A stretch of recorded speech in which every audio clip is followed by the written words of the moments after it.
Okay, I think we will begin. Just want to welcome everyone to our Wednesday night lecture for a change.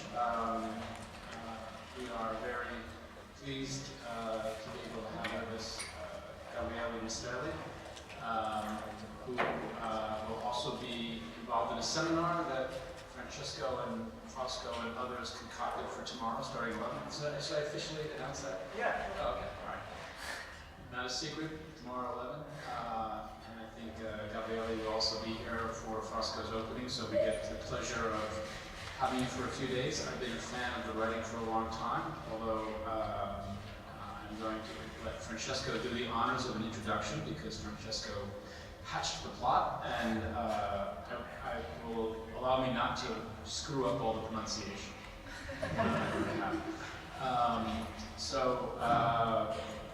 Francesco, I will invite up, who you know, Francesco Marullo. If I screw up his name, no one cares. I will let Francesco do the honor, but I'm super happy that Gabriele is here because, as I spoke before, I think this school in particular has a real fondness for the work and for the research. So, but I will let Francesco take over for now. All right, don't give him a big head. Well, I haven't prepared an introduction. I'm not as good as our director to make introductions, but I have to say I'm very happy and also pleased on behalf of the school to have Gabriele here today. Personally, Gabriele is more than a friend. I mean, he was actually on the jury of my PhD in a very dramatic moment. He was in the jury of my PhD final exam. So. But I met Gabriele long before. If I recall correctly, the first time I met Gabriele was in an exhibition in Rome in 2007, which is called Italy-Holland. It was a kind of relation between Italy, young architects from Italy and young architects from the Netherlands. It was a kind of a very interesting, super interesting combination of firms. And from then onwards, I almost kind of follow him in his writings and in very prestigious magazine and architectural newspapers. He wrote on Log, Domus, and very other prestigious magazines. But because somehow for me, Gabriele is almost the critic that is part of a generation. You know, the generation in which I was also studying with. You know, all the people that now are also the people that organized the last biennial. You know, start from Kerstin Gears, David Van Severen, Dogma. All those names were somehow part of the generation from which Gabriele is coming from, and also he was a very acute reader and critic, and also somehow observer of this generation. So through his writings, I somehow learn as a student, I somehow learn and understand a lot of these firms that I just mentioned. Gabriele is associate professor at the University of Camerino in Italy. He did a PhD on Rem Koolhaas and small, medium, largest, large in Pescara, the University of Pescara. He studied in Rome, Pescara, and also in Germany, in Aachen. He has been teaching in many places in Europe, from the Berlage Institute to AA, and now he's currently based in Italy. And we invited him today because in the lab, I think basically we invited him because he's if I might say, is really the expert on Superstudio. He has been working with Superstudio components, Frassinelli and Natalini for many years at the university where he's teaching today. And so he was the first one to really dig in the archive in a very thorough and scientific way. So he just released a few years ago 2 books on the group of Superstudio, the Florentine avant-garde group. The first one is the history of the continuous monument, the secret of the continuous monument.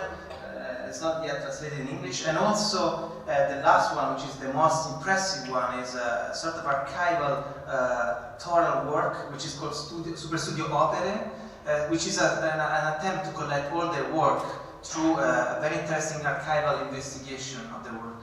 So I have to say, I believe that since Superstudio is currently very much used not only by the students as a reference, also aesthetical reference or architectural reference, but I believe that to have a thorough lecture on Superstudio was really somehow, would have enriched the school and also our work, to act within the contemporary, architectural production today. So I'm really happy to welcome here Gabriele.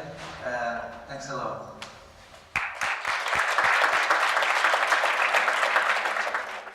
Thank you very much for the invitation. I'm really excited to be here because I've talked many times with Francesco about the possibility of coming here, with Fosco as well. And also, I was also very happy to meet Bob. I've read a lot of things about his work together with Pier Vittorio Aureli. We really think that there is a whole generation in the US that made a really strong effort to investigate what's the meaning of architecture in a time that is actually changing very much. This is what happened in the last 20 years after the so-called digital revolution, and in a way Superstudio and my research on Superstudio in a way try to look at some of the premises of what we are experiencing today. And I want to start with a very basic thing that when you hear about Superstudio, you often hear about this label, radical architecture, that is talking about Superstudio, but also talking about many other Florentine groups, and not only Florentine, Italian groups of the middle 60s. But this is a very weird label, and in a way was something that entrapped the groups into a certain zeitgeist, a certain spirit of time that today is very vintage and very fancy, but at the same time it's not completely useful to understand what was their point of view about architecture and life in general. Let's say that radical for them was something very easy, very simple. Radical means to go to the root of things, to the foundation and the basic motivation for things and for architecture. And maybe that the very foundation of this, it's the ABC of modernity, meaning some of the figures, and Le Corbusier may be the most important one, that were still alive when these guys were acting middle 60s. In fact, actually, as you know, Le Corbusier dies in 1965. It's in a moment in which his power, his importance was incredibly relevant, still relevant all over the world. But what's the meaning of this reference? What does the generation of Le Corbusier has to do with these new young guys that, of course, were trained in a completely different time? Maybe it's something that has to do with this picture, no? One of the many famous pictures that depicted the figure of Le Corbusier together with his work. And this is something that clarifies one very basic, super important thing about architecture. Architecture is about representation. Architecture is not simply what we see, models, drawings. It's not about the expectation for the future of change, of new spaces, of new things. Architecture is about representing this. It's about taking decisions that has to do with the present before talking about the future. And this is actually valid for the beginning of modernity, the glorious times of the 20s, but it's also valid for the so-called post-modernity, when we are basically talking about a new world in a different way, maybe the project is about scraping reality. It is something that we have to search in things, within reality that is in front of us, but at the same time, the nature of the project remains basically the same. You know? The project is still a decision, is still an act that we do, confronting with reality, and it is something that it has to be represented. You know? And there is always a sort of ghost behind models and drawings. There is the figure of the architect. And maybe that this is the better way of explaining why these guys, these 5 guys, in a certain moment there were 6, they produce very, very interesting, but of course very weird form of representation. Maybe the whole their work is about a huge reflection about the nature of representation in architecture and the dialectic between architecture, thoughts, ideas, and their representation. This is actually quite well represented by this portrait in which they stand in front of one of their most strange projects called hidden architecture. I will describe this at the end of this lecture. Let's go through a bit of background, because we cannot understand what's the meaning of these very strange drawings sometimes without knowing what's the time in which the groups work. This is a time of the so-called Italian miracle, the economic boom, the explosion of the so-called affluent society, and that was the case in Italy in the late 50s, beginning of the 60s, in which everything starts to talk about quantities, new quantities, huge quantities of goods, of objects, of men, of people. And it is something that is very well represented by movies, like this one by Vittorio De Sica called The Boom, 1963.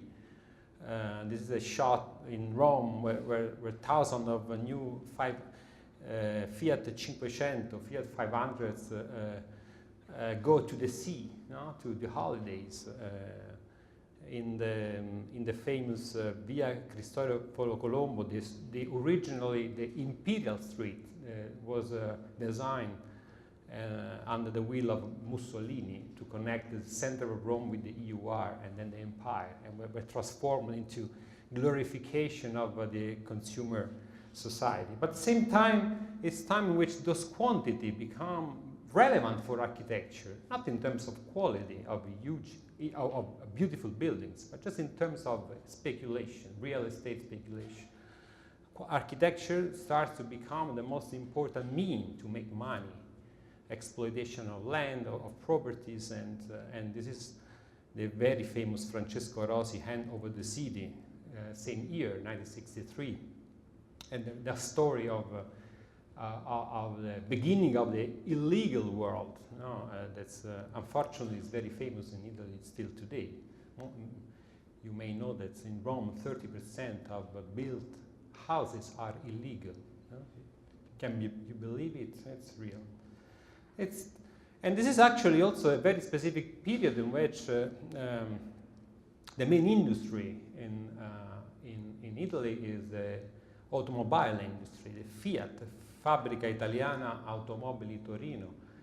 At the time was not only the most important factory in Italy, but was the most important, one of the most important factory in Europe, was the third automobile factory in Europe, in the world, only after the General Motors and the Ford.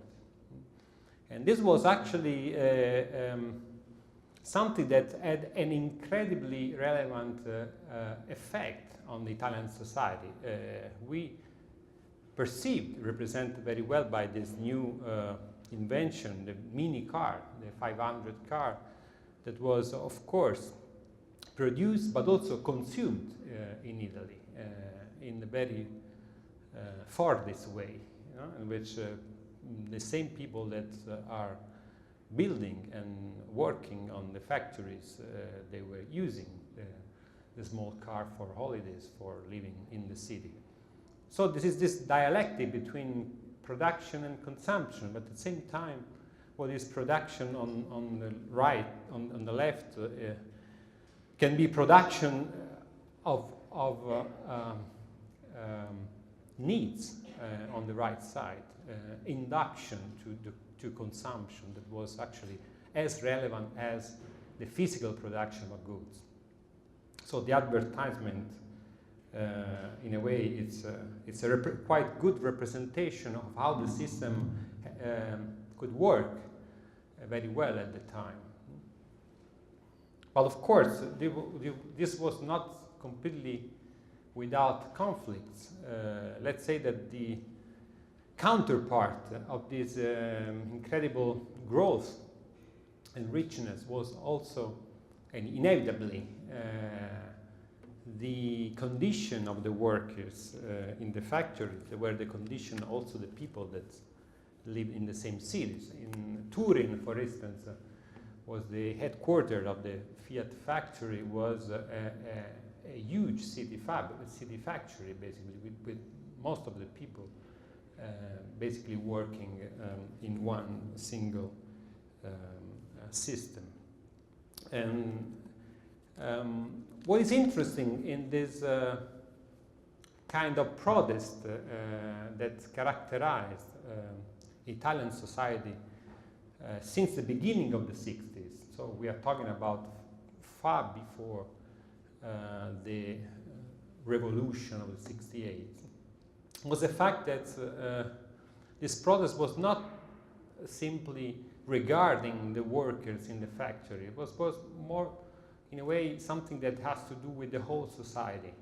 In fact, actually, the workers were protesting and striking, like in the famous general strike in 1965, not simply against the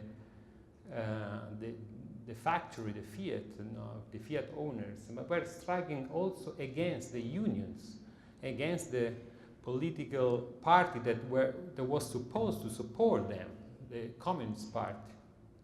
So this is something that's very, in a way, it's very different from our normal knowledge about how the system works. No? There is a left that is supporting the workers, there is a right that is against the workers. It was completely different. Actually, in Italy, despite the fact that we had the biggest communist party in the whole Western Europe, the system was very much in balance between the two main political forces.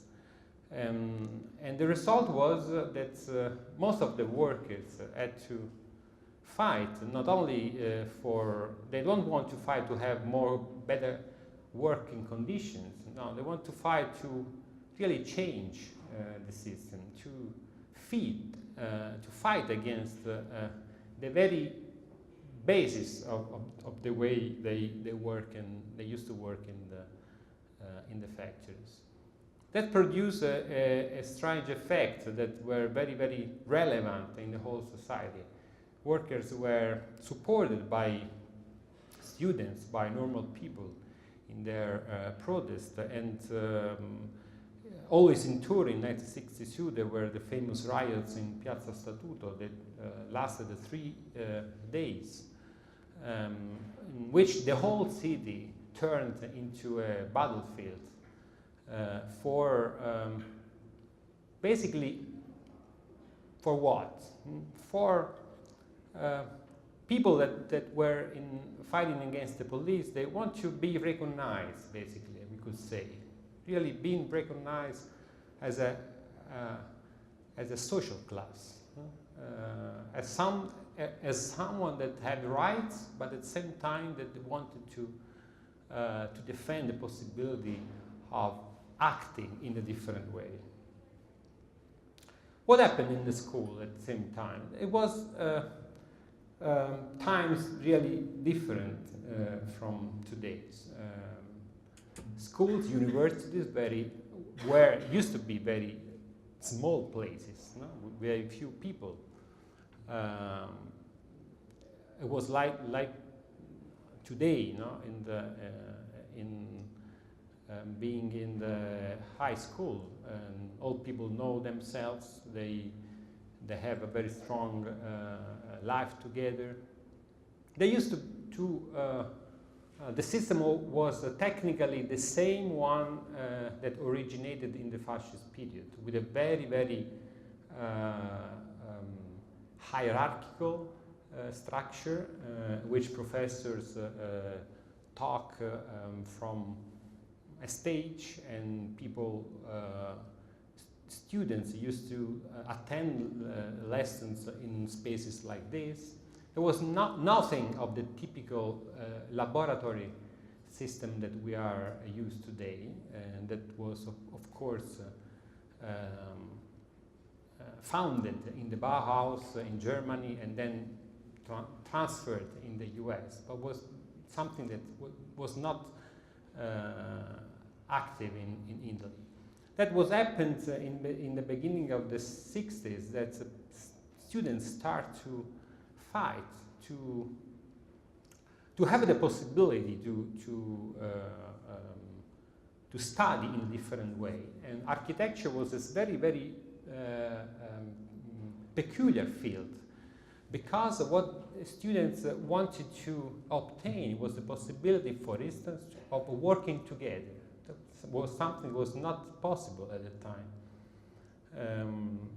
And in fact, actually, Florence was the beginning of this movement that produced, in 1964, one of the very first examples of collective work. In that case, a bunch of students that in few years after would generate the two main groups of the radical movement in Florence, that is Archisum and Superstudio. In that case, some of them, many of them, were together working on a project that they called Extruded City. The project was a very ambitious urban project regarding Florence and the outskirts of Florence. But what was important was that for the first time, a very huge group of 6, 7, 8, even more than this, people were working together with one single project and using this project in order to do 3, 4 different exams. And what is also important for us is that the reference of this project was something that was completely alien from the traditional reference of Italian architecture. Of course, 1964 was the year of the explosion of pop art in Italy, because at the Venice Biennale in '64, the American pop art was celebrated as the most important artistic event of that period, and many of the young students of the time visited the exhibition, not only, but also some of them, and then we arrived to the characters of tonight, the Superstudio, were traveling to England and visiting also the most important pop artists of the English scene. That was the case of Adolfo Natalini. Adolfo Natalini, one of the two founders of Superstudio, in fact, basically he was a painter and he attended the whole architecture years, remaining in, not only technically speaking, but also in his approach to architecture, fundamentally painter. And he was a painter that had a very particular way of the Italian pop art. There was a mixture of iconic yet a bit abstract paintings with a certain amount of socialism, of interest and social aspect, like this title of this painting is clearly demonstration, in fact. On the other side, the other colleague of Natalini that founded within the group was Cristiano Toraldo di Francia, who, together with being an architecture student, was a photographer.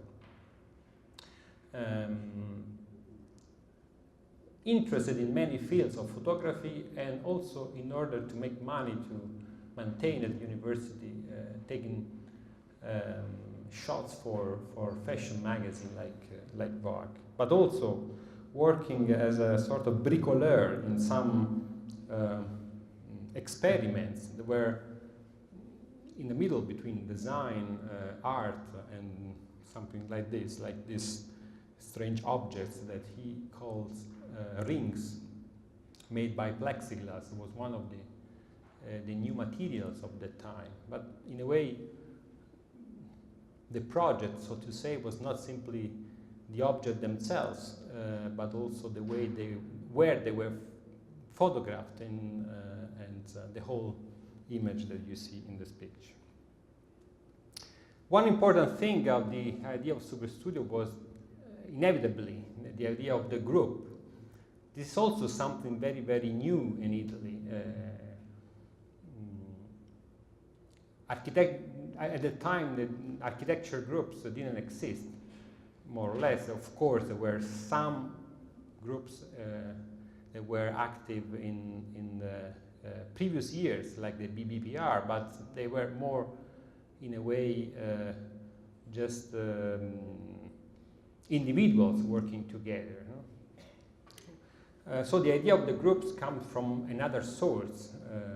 On one side, music, and of course, and not only the Beatles, but all the British so-called invasion was incredibly relevant for the young Florentine. But also, let's say Great Britain, England was also important for another more architectural reference. It was, of course, the role of the independent group, the group of artists and architects that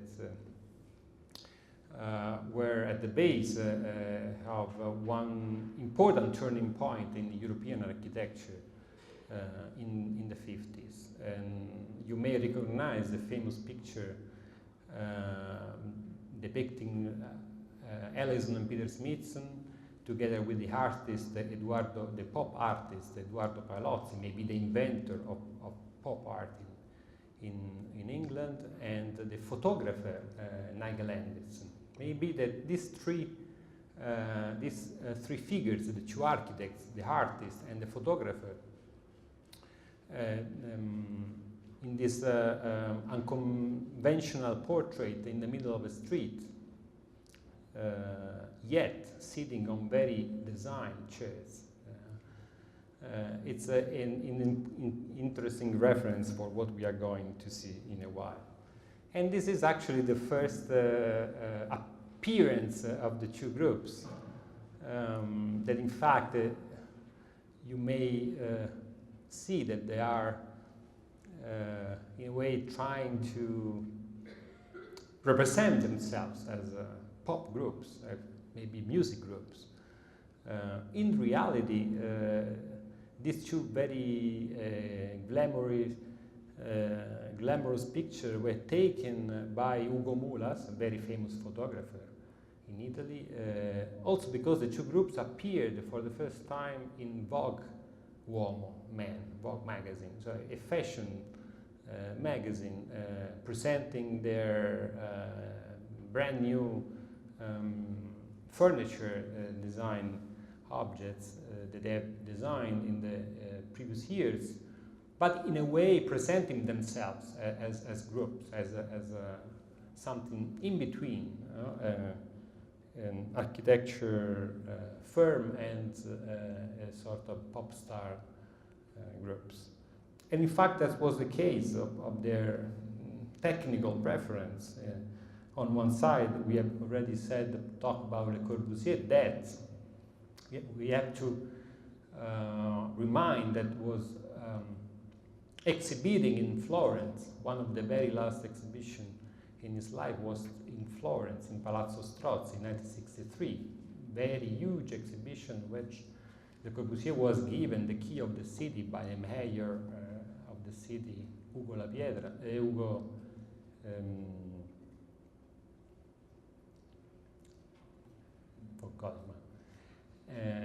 And together with Le Corbusier, it was the conceptual counterpart of this modernist old guy were the group Archigram that in 1964, in the beginning of the 60s, they were producing a magazine, entering the architectural scene by means of a magazine, of a self-made product that was intended to redefine the way architecture has to be represented. And the last ingredient that is important to, in a way, better understand what was at the beginning of the foundation of the two groups, not only Superstudio but also Archizoom, was a tragic event that took place in 1966. The river Arno flooded in Florence and covered the whole city center with a very dense and terrible strata of mud and water. And of course it was a disaster from many points of view, including the famous destruction of thousands of books of the library, of the famous library, old library in Florence, but was also for them, in a way, the revenge of nature into versus the history of the city. The history that produced sort of huge monument to the culture of the city, to the history of the city, in just one night had been subverted, by the invasion of this liquid. These floating monuments, as we see in this picture, was an image very strong, seen from the point of view of the young architecture students. And in fact, the very beginning of the studio, the beginning of the group, was an exhibition which logo, which image, diagrammatic image was in fact a wave, a blue wave, and was the manifesto, the poster of this exhibition was designed by Natalini, and but of course the concept was shared with the whole members of the two groups. And what was the exhibition about? The exhibition was about basically nothing. The project of the exhibition was the exhibition itself. And the title of the exhibition was also a manifesto, a very short but very clear manifesto was written in the poster itself, saying that super architecture is the architecture of super production, of super consumption, of super induction to super consumption, of supermarket, superman, and super gas. Super gas is because of the premium gasoline in Italy was called benzina super, and was a very strong representation of the use of this suffix super to illustrate, to show, to present everything was new, was brand new, was good, was referring to a future of happiness, of good things.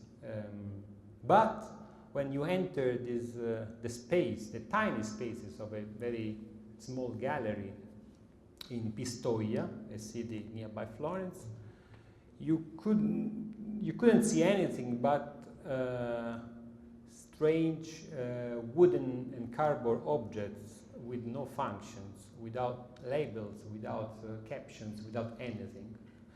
These colored things were there in order to demonstrate that that was a super architecture, but at the same time without any explanation of what this what could be the meaning or better the use of those objects. And in fact, the essence of the exhibition was to maintain sort of secret around the possible use and possible function of the objects. The idea, in fact, was to contest very radically the idea that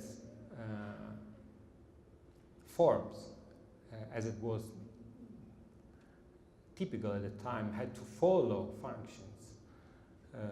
Instead, the two groups designed a series of objects in search for a function, inviting people, visitors, to imagine what kind of function those forms could have had. What was behind? Well, the idea behind was to take a very strong position against what was the main idea, not only in the world, but of course not in the whole world, but for sure in the University of Florence, where the young guys were studying, in which the university, the School of Architecture, was very much driven by the technology, and technology was following very, very, very simple schemes. One was, for instance, the idea of ergonomy. Things had to be very specific forms, specific measures, in order to be used in a very specific, standardized way, according to these devices like this one that, of course, today are very vintage and very nice to see, but that was something completely different from what the two groups were aiming with their object. Then, in fact, after, thanks to the interest of some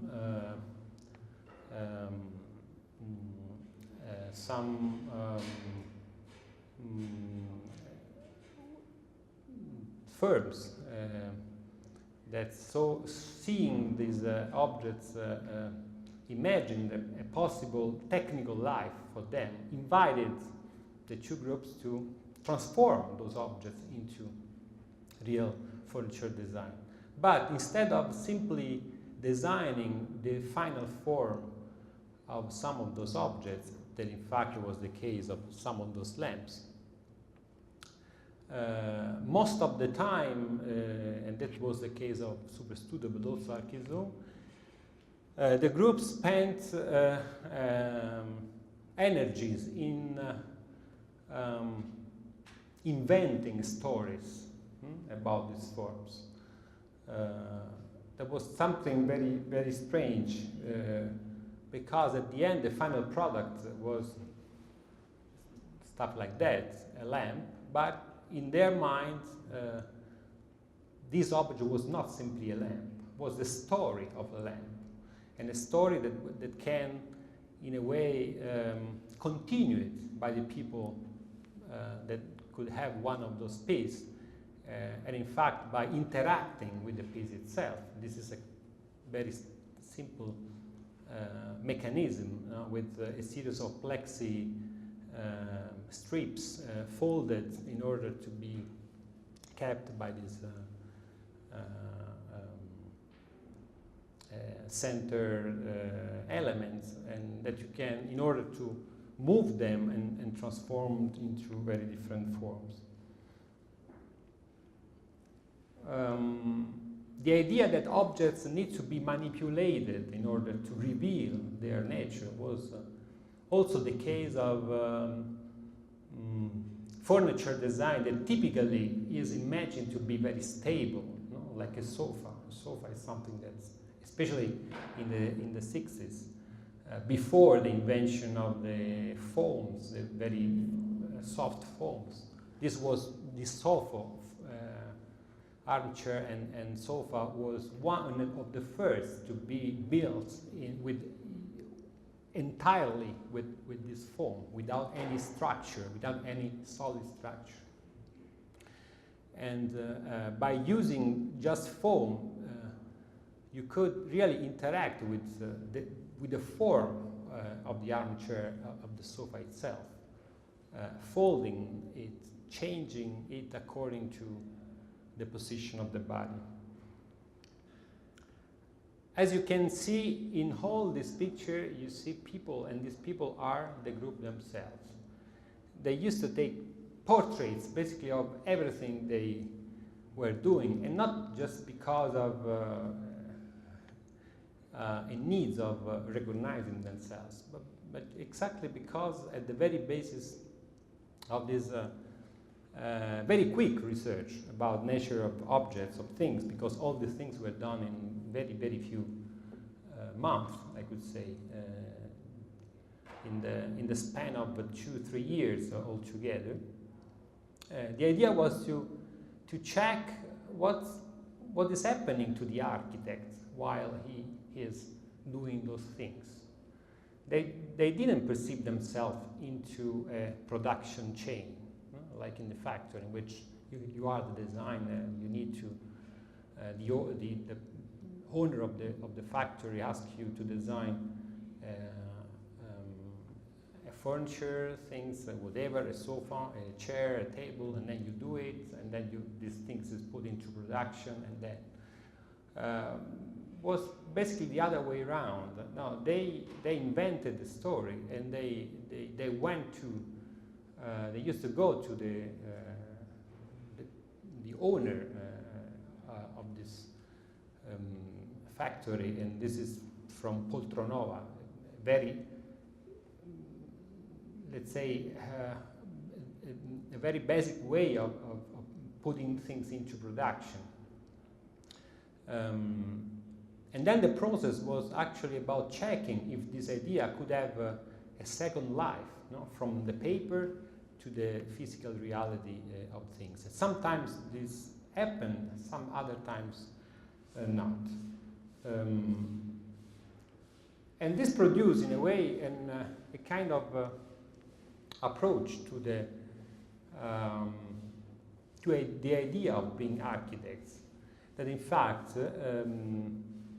not by chance, I could say, even if can be perceived as something very weird, produce other projects that were at the same time very close to the previous one, but from another point of view completely alien for those. And this project is, those projects are projects like this one called A Journey into the Realm of Reasons. That is about, in a way, a reflection about the basic form of architecture. What is architecture made of? When we talk about architecture, what are we exactly talking about? We are talking about geometry, number one, the cube. We are talking about light, number two,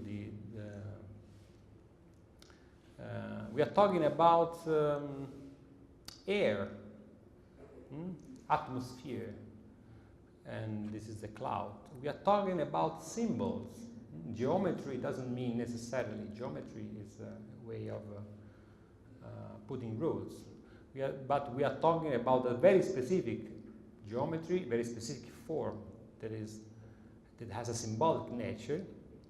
And finally, number 5, we are talking about material, the consistency of material that can be hard, that can be soft. In that case, is soft because M, the form is an M. M in Italian stays for morbido. Morbido is soft. So this M represents the idea of softness. So this sort of catalog of architectural possibility, where architecture is, of course, everything, from the small object, design object, to the huge buildings. For Superstudio is the beginning, that they call synoptic table, is the beginning of wider reflection about what they were doing. What is this? This table is called A Journey into the Realm of Reason, was nothing but a portfolio. The occasion was the magazine Domus that asked Superstudio to present what they've done in 1969 after 4 years of existence. And instead of producing, like is the case of architects normally, a booklet with all the projects described, with all the description, with plans, elevation section, and photograph models or whatever, they decided to transform all the projects they've done into a story. And the story is a story of a group in search for architecture. The group is represented in one of the last plates you see below, and these forms that you see diagrammized in the various phases are, especially the first row, diagrams of all the main projects they've done till that moment, synthesized in the very, very simple, iconic forms. Of course, Domus published this, but changing completely the sequence, and they were really very upset about that. They didn't understand, but it was important. And in fact, actually, they republished 2 years after in a table, in a lithograph, the correct sequence of plates with the explanation. What is important for us is that it's clearly represented by the idea of the journey, that for them the very core of architecture was actually the attitude of the architects toward their job. Architects are here represented in fact as compagni di viaggio, as travel buddies that share an experience in search for something that's maybe it's disappeared and has to be rediscovered. The idea that architecture is about making a journey, of course, is very, very close to a very traditional idea that architecture is about history. Architecture as something that we can talk about is inevitably something that has to do with time. It's not just producing, it's just making an intellectual reflection about what has been done and how it has been done.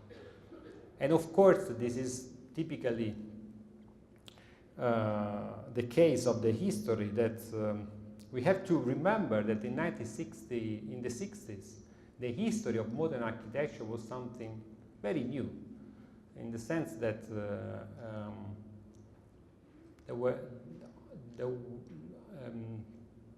first of all, in the sense that normally history of architecture till the beginning of the 60s was done by art historians, not architecture historians.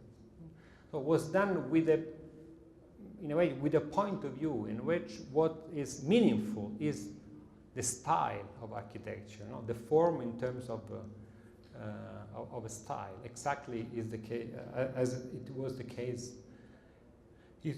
Exactly as we would talk about art, paintings, or sculpture. The first approach to history of modern architecture, completely different from this one, was this book written by Leonardo Benevolo. Leonardo Benevolo was an architect, an urban planner. He was the first architect to write about the history of architecture from, we could say today, a Marxist perspective, a perspective that put into observation first the social, economical condition in which architecture had to appear.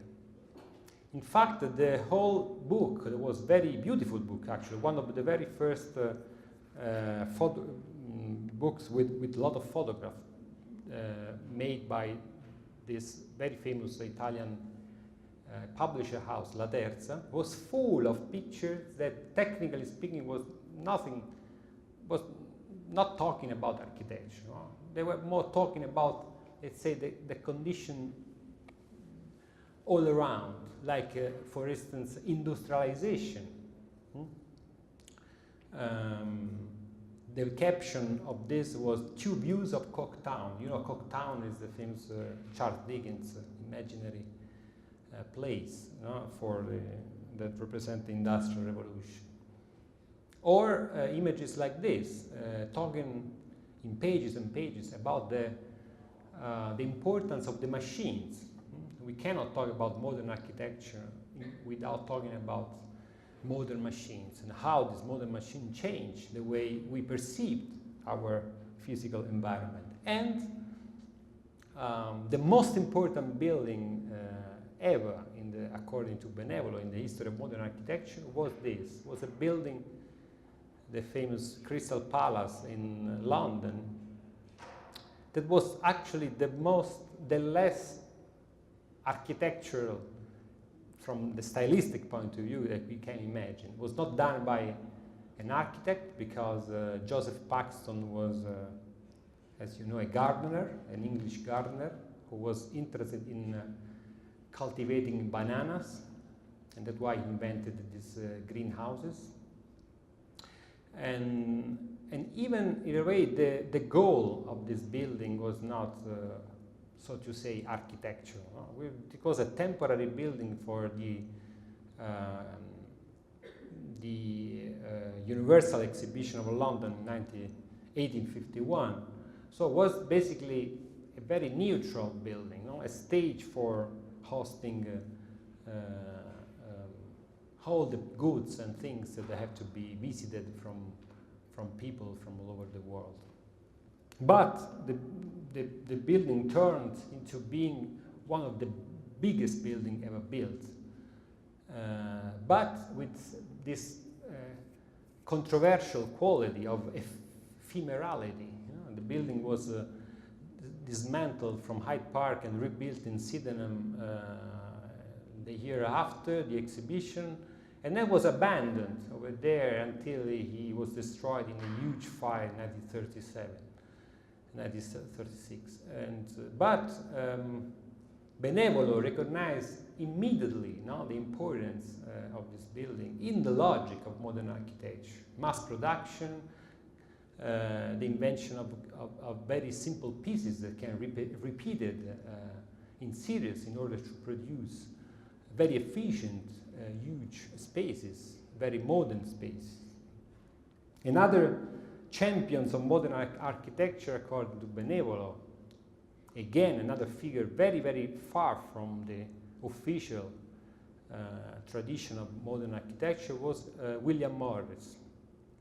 Another non-architect talking about architecture, because William Morris was a poet, was a novelist, was a social activist, was a textile designer, but very much interested in the sense and in the role of architecture that he described in a way that for Benevolo was really illuminating. Architecture embraces the consideration of the whole external surroundings of the life of man. We cannot escape from it if we would, so long as we are part of civilization. For it means the molding and altering of human needs of the very face of the earth itself, except in the outermost desert. In one word, architecture for William Morris is everything. Everything is architecture, but with the exception of this desert. And this was the beginning of another story of Superstudio, because all the things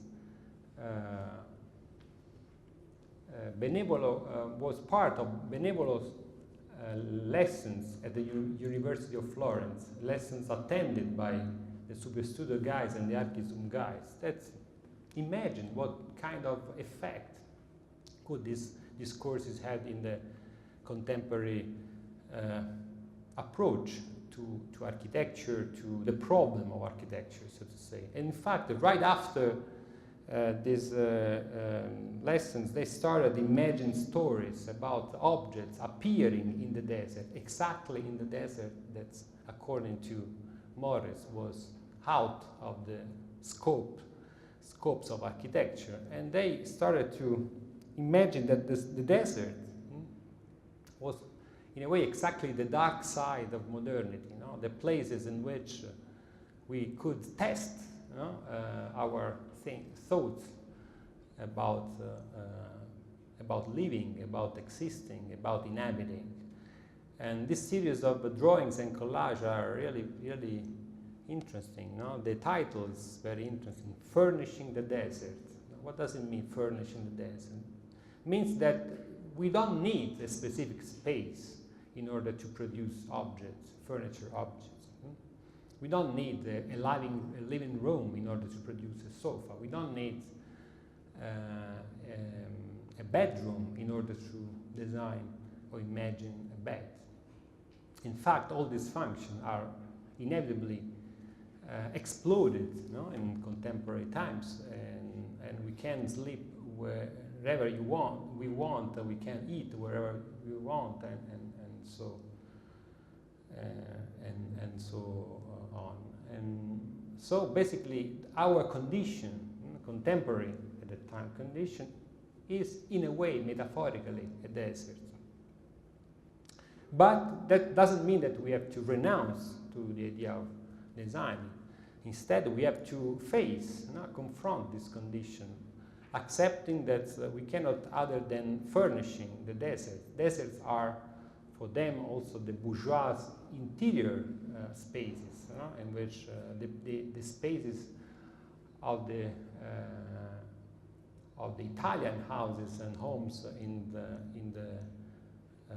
the period of the boom of the so-called Italian economic miracles.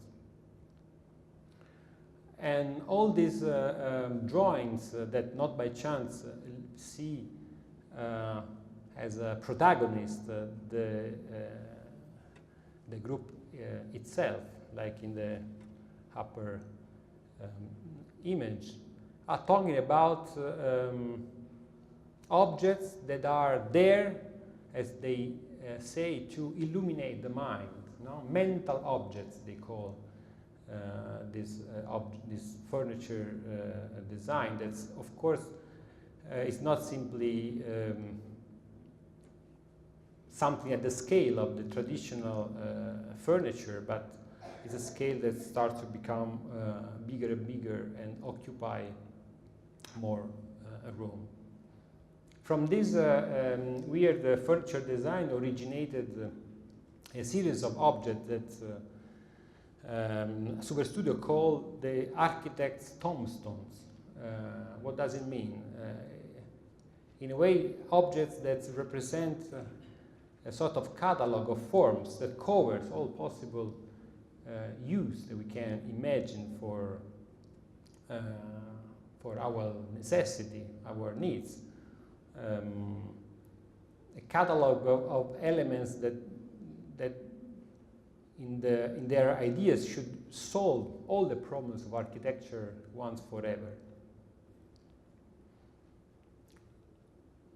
In a way, the use of this grid that became, starting from 1968, the label, no, of Superstudio, originated by a very simple idea. No? We don't need any more to design anything in modern times, because every need is already solved, so to say, from the results of the modern movement that's found a good form for every normal use. So what we can imagine is to subvert the traditional relationship between function and form, inverting the polarity, producing form that can, in a way, generate other functions, other use, other attitudes towards forms.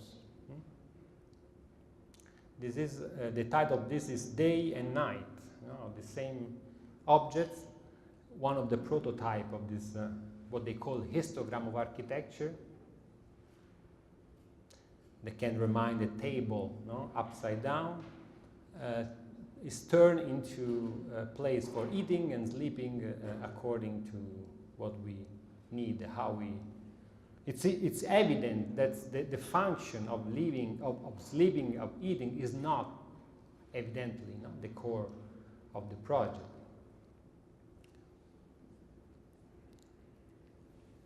The histograms, of course, still in their ideas were a system, was a system. But in order to emphasize the idea that this attitude doesn't have to do with the specific articulation of precise forms, they immediately after the invention of this histogram produced another project that eventually became the most important for them. They call them the continuous monument. It was the title for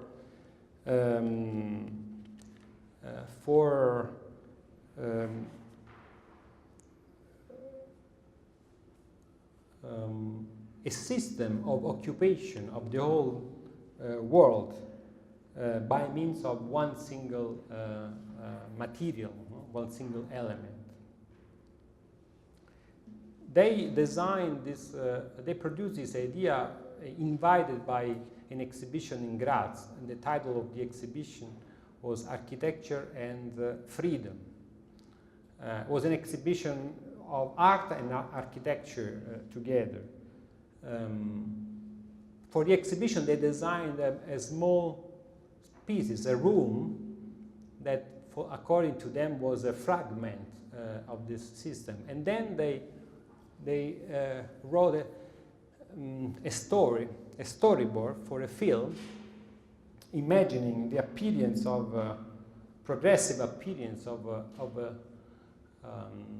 a system that would occupy, starting from the desert, the whole world, in order to host all possible functions man could have and promote other functions as well. Of course, the direct reference of this project was a very realistic project done by Le Corbusier in 1930-31, a famous plan of Algiers, in which the plan of Boots, in which Le Corbusier was imagining a huge continuous wall that was at the same time an infrastructure, a viaduct, and an unité d'habitation. The clash of these two icons of modernity, the infrastructure, the high speed, the highway, and the unité d'habitation, the slab, was for Le Corbusier the solution of all the problems. Superstudio took exactly this idea, transforming, inverting again the polarity. If the idea of Le Corbusier was to solve all possible functions with one gesture, for Superstudio, the problem itself of functionality was already totally overcome by another theme. No? The idea that whatever we imagine for a future or for a present to live, it's nothing to do with the function, it has to do more with the symbolic nature of form themselves. Interestingly enough, what they do with the storyboard is to write a new history of modern architecture, modern from the very beginning of architecture, from the prehistoric age, but arriving exactly to the modernity of the Crystal Palace of Paxton and l'unité d'habitation, Le Corbusier and Boulez and so on, demonstrating how the whole history of modern architecture was not talking about functionality and whatever needs of humans, but was talking about symbols, about a sort of relationship that we humans established with the space, with the symbolic nature of the space that we inhabit. The grid hides at the same time all the functionality that was still, according to them, present in those monuments, and reveal the other face of modernity. But interestingly enough, all these pictures are showing at the same time that something was already embedded in the origin of modernity. In fact, this cock town, this series of row houses, all together were still a monument. And they were inhabited not just because of their functionality. They turned for people living there into a continuous monument. Not by chance, and of course, the triumph of the continuous monument was the American city, made by a grid. Could have been Chicago, actually, or should have been Chicago, actually, because of the importance of the skyscrapers. But the story for Superstudio ended in New York, turned into one continuous carpet of things, in which basically the role of the user, so to say, like in this picture, in one of the many collages that they do, was to observe, to being part of the story as a first of all as an observer, as a contemplation of the meaning of this mysterious solid system. It's interesting that the project of the continuous monument was including also the possibility of historicizing the previous eras of modernity. In fact, the bunch of skyscrapers that are here are left here with the specific purpose of maintaining some relics of the previous layers of modernity. It's interesting to compare this project with the other project of the same time, that was inspired by the same logic, so to say, was the famous Non-Stop City by Archizoom. It appeared in 1970, 1 year after Superstudio Continuous Monument. That, from many points of view, was the same thing: a continuous structure, very solid, very compact, imagined to basically acquire and incorporate all possible functions in the world. But according to Archizoom, the idea of this continuous structure was really to render the hyper-functionality of modern time. The destiny of modernity is to transform the whole world into an interior. This is actually what happened, as we know. And all the images are talking about this. The world, the Non-Stop City is one single huge interior. Of course, articulated in many layers according to the rules of modernity, with infrastructure, with that is at the same time a huge parking place, a huge residential district, a huge market, and a huge factory. Maybe the most important word is factory, because in fact the project was directly referring to one of the key books in the political scene of the times, written by Mario Tronti, leader of the so-called workerism. And in his book that came out in 1966, the same year of the foundation of Superstudio and Archizoom, called Operai and Capitale, Workers and Capital, there was an essay, crucial essay, called La Fabbrica e la Società, the Factory and Society,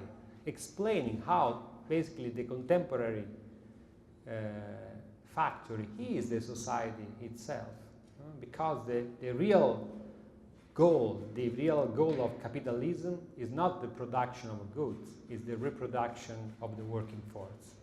So basically, capitalism are taking care of people before being interested in production of goods, as it was in the very origin of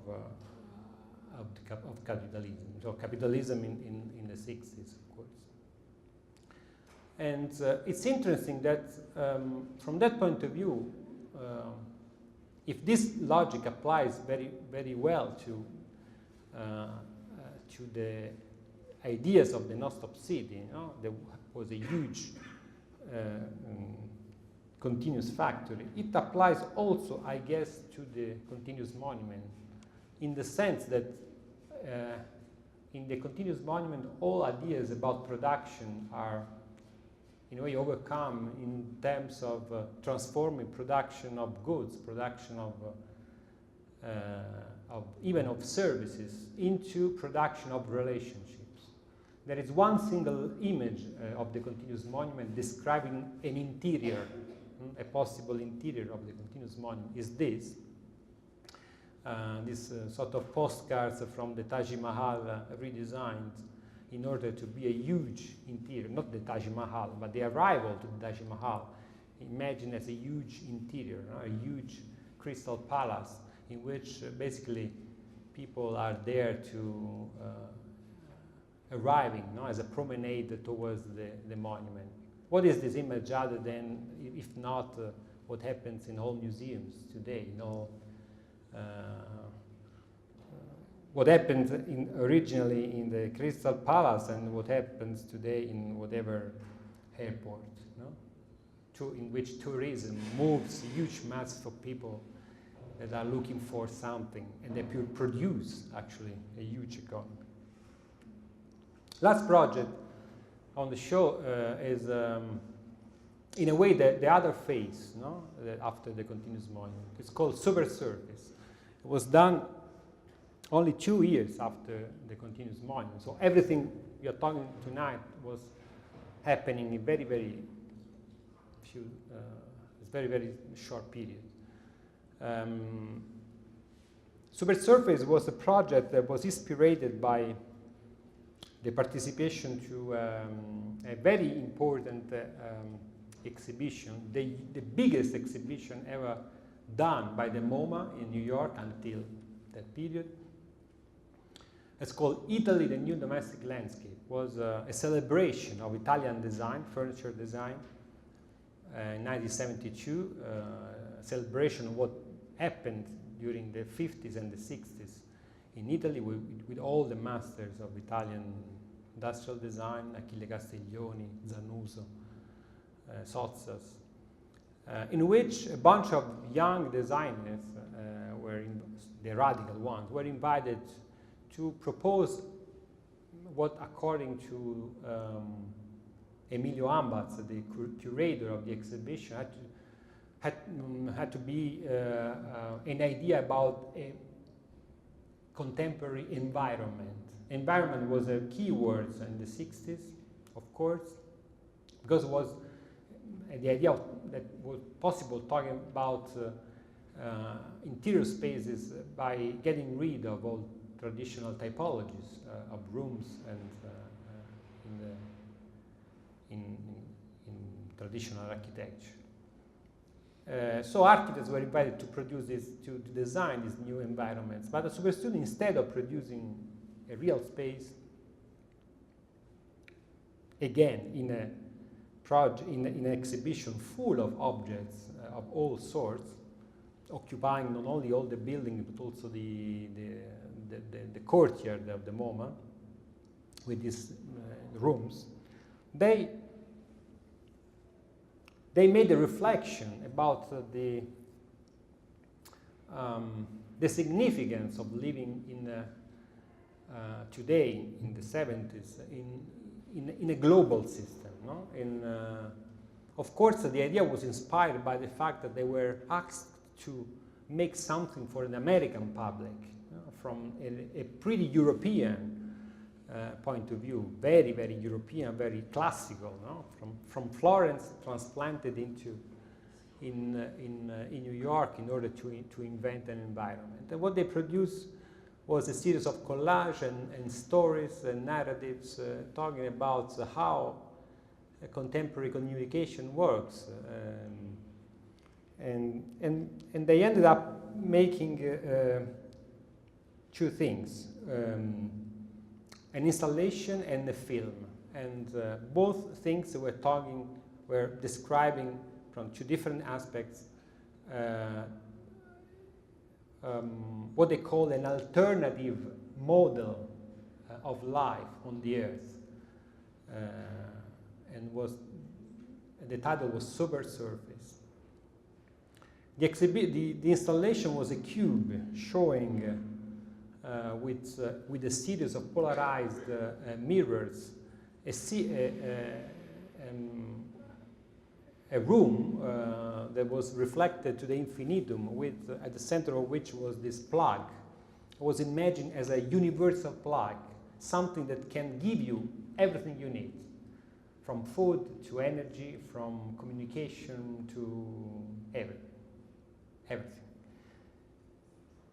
And the room was imagined with sounds and lights in order to represent the change of day and night. No? So the alternance of various conditions that can happen through this supersurface, that in fact was imagined not simply as a physical thing, but as something was in between, physical but also mental. They call a mental attitude, a mental, in the sense that the grid is not necessarily a real grid, but for sure can be an invisible grid that connects. In any case, that connects anyway people from every point of the world. The whole logic, all ideas was represented into a film that was produced, a show in the exhibition, for which they did also a very interesting storyboard, were published in Casabella, in which we understand that this logic of the grid was something very, very realistic at the end. First of all, was the idea that the points of this grid are not abstract points, but are mostly already existing points, mostly corresponding with the point of accumulation of where people are, namely the cities, the most important cities. So this network corresponds to something that is already existing. But for them, it was important to transform the physical reality of the network into a mental one in order to emphasize the potentiality of the use of the network itself. Of course, we are at the beginning of something that for us it's almost banal. We live within a mental network, an invisible network that connects ourselves 24 hours a day. Here, internet was, of course, not existing anymore. But what's important is not the technological aspect, but it's mostly the interaction between the network itself and the user, so to say. The network is important because it allows people to represent, to, in a way, reveal their real needs. Once architecture as a skin, as a protective environment, starts to disappear, starts to be sublimated into the grid itself, that in effect is exactly this, the creation of an environment that allow people to be at home all over the world, people can progressively abandon their objects, so to say, and reveal their desires, their needs, their ambitions, whatever. So the naked enchantment is the enchantments of the naked people represent exactly this, no? The dialectic between individuals and the system, so to say. One of the very last images of this very interesting project is called a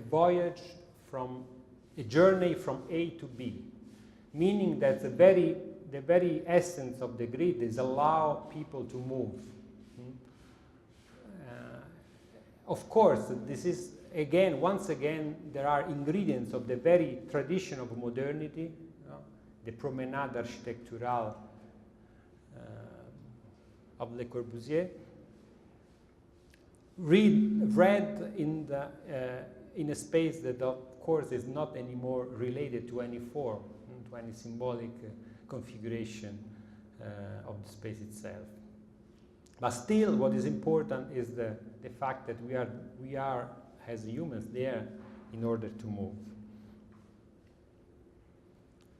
Once again, together with these images, I think are better understandable if we compare them with other of those so-called portraits, in which, for instance, here you see Natalino Frassinelli carrying one histogram that is imagined as a traveling histogram. So you can bring this object where you want, and the only function, so to say, of the object itself is to be carried on all over.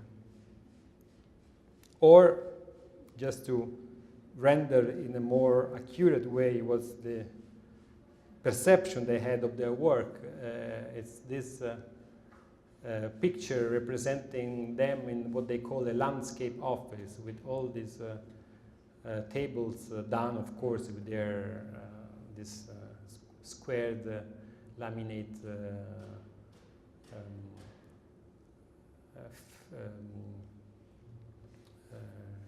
characteristic is turns into a sort of theater set, in which architects are really showing their work as a performance. Like the performative nature of architecture is in fact at the base of one of their last series of projects, that in fact actually originated by this supersurface that at the end of the exhibition they decided to name as not anymore as supersurface but as life. Being this life the beginning of 5 series of stories that would, according to Superstudio, represent the whole possible set of relationship between humans and architecture. Architecture meaning the built world. And this series of stories or narratives were called life, education, ceremony, love, and death. And in fact, all of those things in this was the correct sequence in which they were published in Casabella. And it's quite interesting because it tells about the way we experience architecture in a collective way. First of all, we live, we appear in the world, in a space, and then we get in contact with other people. Education is about the relationship between sons and parents, and then at the school, and everything is accompanied by specific spaces, the house, the school, and so on. Then ceremony is talking about the fact that all these experiences are related to specific rituals, and even the most banal of our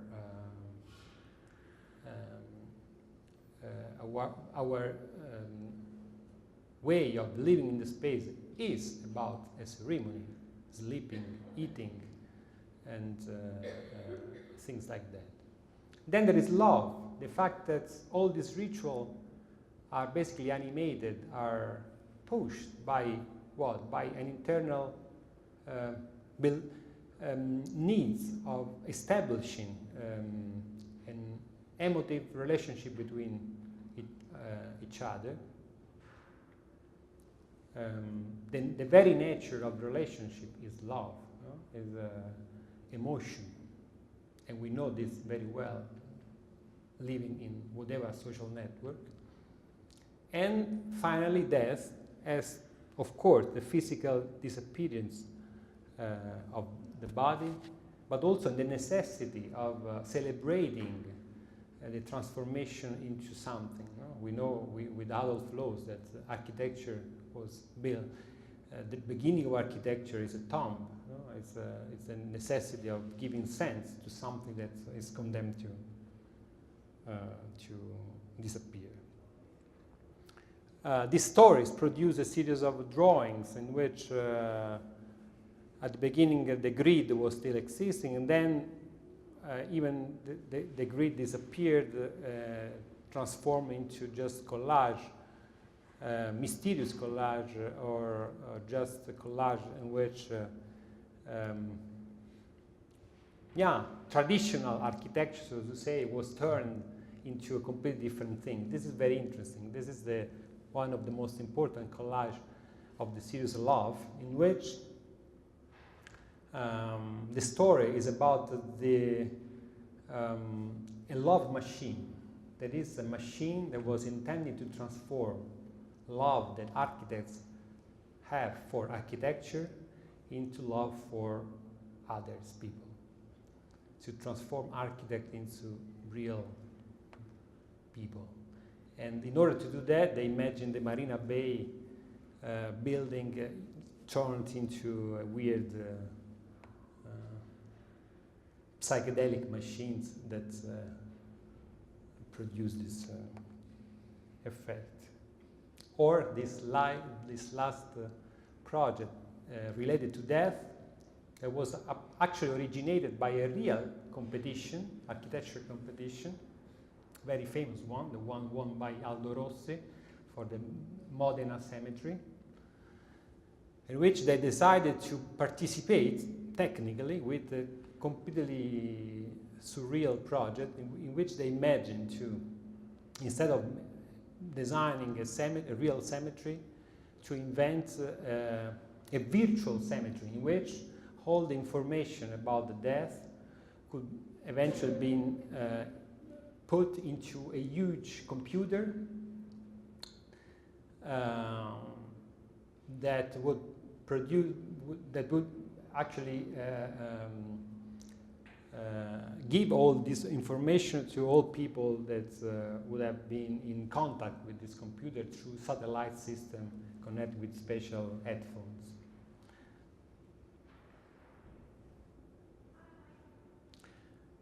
I was talking about the importance of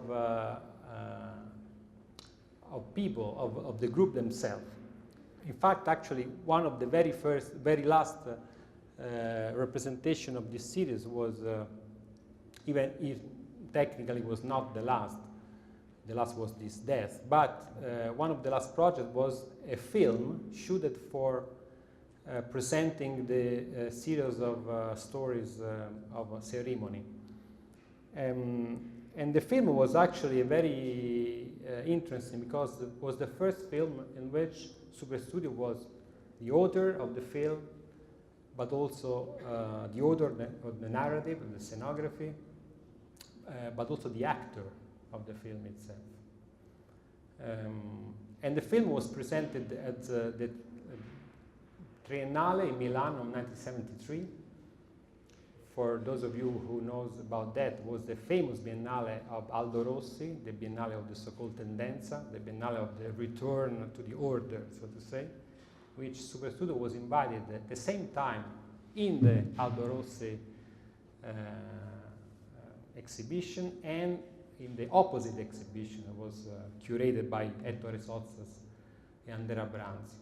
So they were at the same time on the left side and on the right one. And for, I don't know if the film is from the right or the left, but for the Sozzas and Branzi section, they produced this film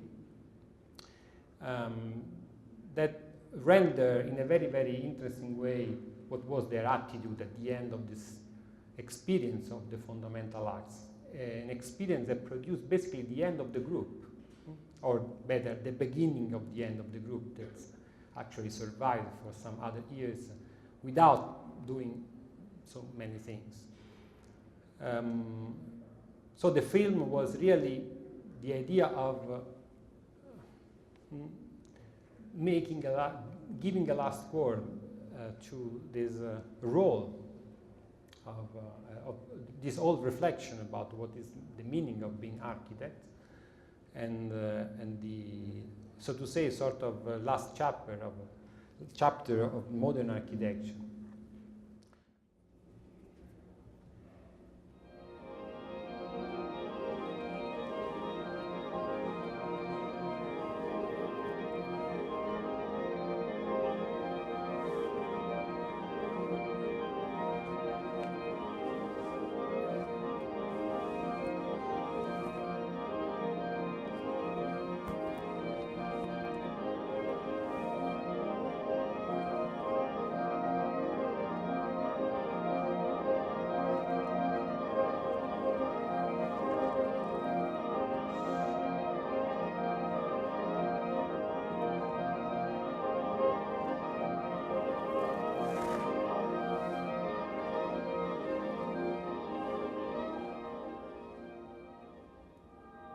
Every building on earth is destined for some unknown ceremony. Only to a few initiates is it given to draw aside the brick, wooden, iron, and synthetic curtains which hide the secret rites. Beyond the use of architecture as a service, shelter, and microclimate, another type of use is continually happening. This is the symbolic use of architecture.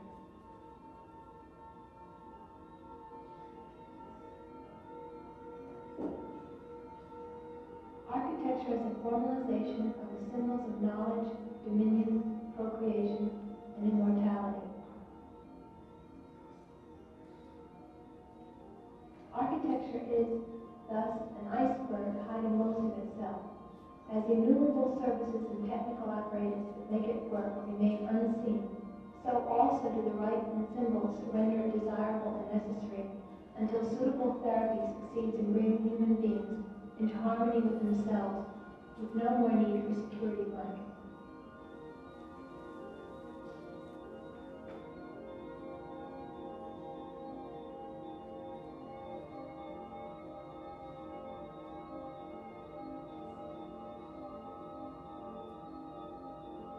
We can immediately start using architecture itself as an instrument of this therapy.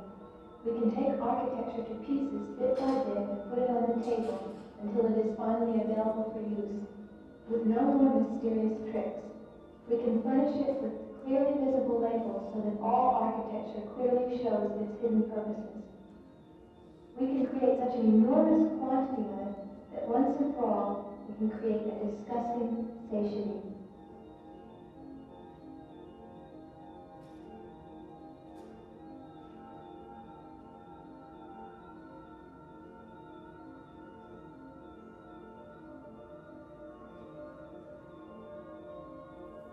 We can also try designing buildings for totally unknown ceremonies, and we can then compare them with existing buildings to see how our memory retains the most significant pieces and the assembly mechanisms, and also to see how much of the so-called functionalism is merely an illusory image of a different degree of mental functionality.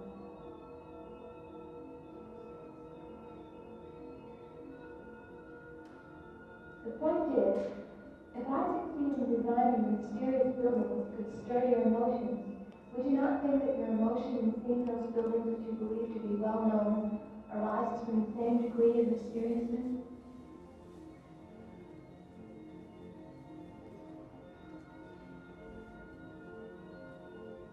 In fact, I would like to take you to unknown regions only in order to make you realize that your journey is an equally unknown region. And from here, the next step will be the abandoning of all illusions of acting only according to reason, following scales and hierarchies, using formal models, which I can show your only magic formulas that your witch doctors have insidiously murmured in your ears while you slept.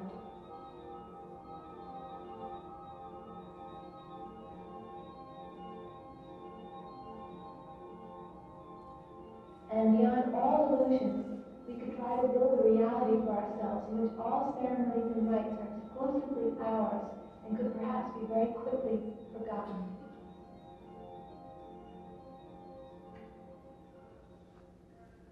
You have seen Natalini that was writing, in these gold letters the phrase, "You are a ceremony."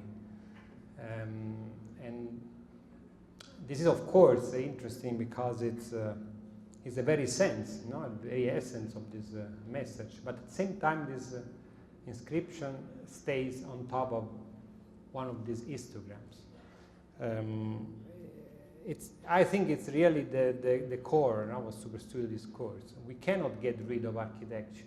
In order to do all these discourses, whose goal is to, of course, to get rid of architecture, we need architecture. Architecture is inevitably a counterpart of our discourses. And standing in front of architecture is inevitable because all of us are designers, not only us, we architects, we designers, technically speaking, but the whole humanity designs continuously the world in which lives. So this project that was this last portrait, it's quite interesting because it was a very, very simple project inspired by a request of Design Quarterly, a magazine, an American magazine that in the beginning of the 70s asked to some people, artists and architects, from Dan Graham to Peter Eisenman, from Archigram to Archizoom, to make a proposal for something they call conceptual architecture. This was the brief. And of course, Eisenman, for instance, made this statement called Notes on Conceptual Architecture, presenting in white sheets with just a couple of footnotes, a text without a footnote without the text. Superstudio did this box, completely sealed box in aluminium that was sent with an inscription, conceptual architecture, hidden architecture, saying to the organizer of the competition that the project was inside the box. And in order to get the box, to know what was the project, they have to pay a fee, because the whole thing was done without money, of course, in a typical style of the 70s. Of course, nobody answered to the request, and so the project remained secret. And the project, at the end, was simply the project of the box, with all the drawings exactly, carefully done and put into this secret box that was never opened. The mysteriousness of the project, of course, for them was the very core of the essence of architecture. We cannot reduce architecture to whatever set of rules. Architecture remains inevitably an iceberg in which we can see just the point, just the upper parts. Most of the sense of architecture, exactly as most of the sense of humanity, of ourselves, remain hidden underground. Thank you.